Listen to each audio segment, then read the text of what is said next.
আসসালামু আলাইকুম। কেমন আছো তাসফি? কেমন আছো সাফিয়া বুড়ি? ভালো আছি। তোমার নাম কি? লজ্জা বললো আমার। তোমার নাম কি? হ্যাপি আন্দুম। তোমার বাবার নাম কি?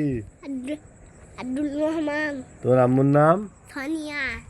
তোমার দাদার নাম? মার্কেট। তোমার দাদির নাম? মদিনা। তোমার নানার নাম? আরশিদ। নানির নাম? দিদা। তোমার বাড়ি কোন গ্রামে? ডালপালাই। ভালো করে তাকায় দেখে বলো। ডালপালাই। দাঁড়পাড়ায়। তোমার বয়স কত? 4 বছর। 4 বছর? হ্যাঁ 4 বছর আমার আব্বু। হুম। বস। তো তুমি ভালো আছো? হ্যাঁ ঈদ কেমন কাটলো তোমার? খুব ভালো লাগছে ঈদ। খুব ভালো কাটছে? হ্যাঁ কি খাইছাল ঈদে? গুল্লা ভাত। গোস্ত? দুটো খাইছি। এটা তোমার জন্য আর এনেছি। স্পিড খাওনি? খাইছি। আর আর কি সব খাইছো? কিছু খাইছি, সব কিছু। তোমাকে ঈদ বানায় দিছে? হ্যাঁ কে কে দিছে? সবাই দিছে? হ্যাঁ এবার দেখবো আমার ছবি।